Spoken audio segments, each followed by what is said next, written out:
मंत्रिमंडल में नए और पुराने चेहरों का संतुलन साधा जाएगा। कई जो पुराने चेहरों को जगह मिलना तय है, तो नए और पुराने जो चेहरों को जो संतुलन साधा जाएगा। भूपेंद्र सिंह और प्रद्युम्न तोमर को भी जगह दी जा सकती है। इसके अलावा हरदीप सिंह डंग और प्रभुराम चौधरी के नाम पर भी चर्चा है। गोपाल भार्गव और विश्वास सारंग को भी मौका दिया जा सकता है। सीनियर लीडर ऐंदल सिंह कंसाना को भी मौका दिया जा सकता है।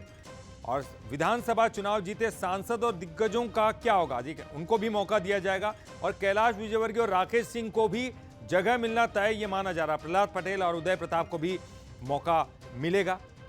तो वहीं महिला कोटे की बात करें, महिला कोटे से रीति पाठक और अर्चना चिटनिस का नाम सामने आ रहा है। संपत्ति उइके, मालिनी गौड़ और कृष्णा गौर पर भी चर्चा है।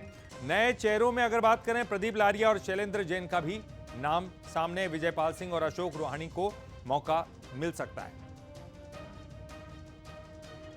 और चलिए, इस पर ज्यादा जानकारी के लिए हम सीधे रुक करेंगे। हमारे साथ हमारे एग्जीक्यूटिव एडिटर मनोज सैनी जी जुड़ गए। मनोज जी, देर रात तक सीएम साहब जो है भोपाल वापस आ सकते हैं, तो क्या उनके हाथों में मंत्रिमंडल की लिस्ट हो सकती है? अब ये तो मुख्यमंत्री स्वयं जान रहे होंगे कि उनके हाथ में क्या लेकर आते हैं, लेकिन बड़ी सौगात तो आखिर मिली गई। मध्य प्रदेश को एक बड़ी राशि आज जरूर वो लाने में सफल हो गए। लेकिन हमारा मुख्य जो बात है कि आखिर मंत्रिमंडल में कौन होगा और क्या डॉक्टर मोहन यादव लौटेंगे तो सूची लेकर लौटेंगे। तो बहुत संभावना यही है कि डॉक्टर मोहन यादव जब अभी लौटेंगे देर रात, तो फाइनल सूची उनके हाथ में हो सकती है। अब फाइनल सूची में कौन होगा, जिन नामों का हम जिक्र कर रहे हैं, संभावना वही है। लेकिन एक बड़ी खबर मैं जरूर दर्शकों को देना चाहता हूं कि जो पूर्व मंत्री है उन पर क्या चीज चलने जा रही है, अब कितने लोगों पर चलेगी। हालांकि कुछ नामों का जिक्र हम कर रहे हैं, लेकिन सूची में क्या वो नाम दिखाई देंगे, तो कुछ नामों पर क्या चीज चलने वाली है ये लगभग तय है। ओबीसी को ज्यादा मौका मिल सकता है, एसटी को ज्यादा मौका मिल सकता है इस सूची में जो नाम दिखाई देंगे। और पहली 3 से 5वीं बार जो जीते लगातार और अभी तक मंत्री बनने का मौका नहीं मिला है, तो भारतीय जनता पार्टी का केंद्रीय नेतृत्व, प्रदेश का नेतृत्व उस पर विचार किया है, तो उनको मौका देने जा रही है। कुछ ऐसे स्थान है महाकौशल और मध्य से, दो अलग अलग ऐसे चेहरे हो सकते हैं जो बिल्कुल ही चौंका देंगे। पहली बार के भी हो सकते हैं, क्योंकि हमने देखा छत्तीसगढ़ में भारतीय जनता पार्टी ने इस तरह का प्रयोग किया है। तो दो चेहरे जिन्होंने बड़े लीडर को हराने में सफलता हासिल की है, तो उनको मौका दिया जा सकता है। ओवरऑल हम ये कह सकते हैं कि 20 से 25 लोगों की ये सूची होगी, जिसमें मंत्रिमंडल विस्तार दिखाई देगा।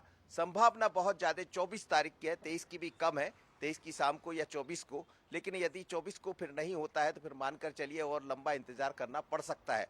पर इस बीच में हम ये भी देख रहे हैं कि राज्यपाल को रीवा भी जाना है, राजेंद्र शुक्ल भी रीवा पहुंच रहे हैं। 23 की शाम को निकल जाएंगे, 24 को लौटेंगे।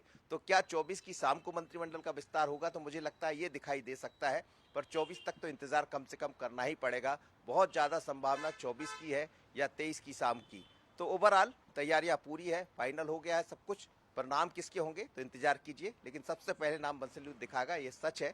और जिन नामों का हम जिक्र कर रहे हैं, ये सूची में नजर आने वाले हैं। चलिए, बहुत बहुत शुक्रिया मनोज जी इस पूरी जानकारी के लिए। तो सबसे पहले नाम बंसल न्यूज पर आपको देखने को मिलेंगे। निश्चित तौर पर आप बंसल न्यूज पर बने रही लगातार। और जैसा कि कहा जा रहा है 23 या 24 ये मंत्रिमंडल के विस्तार की जानकारी यहां मिल सकती है। हो सकता है कि मंत्रिमंडल तय हो जाए, 23 या 24 दिसंबर को यह विस्तार हो सकता है। तो देर रात दिल्ली से भोपाल लौटने वाले हैं मुख्यमंत्री। तो उधर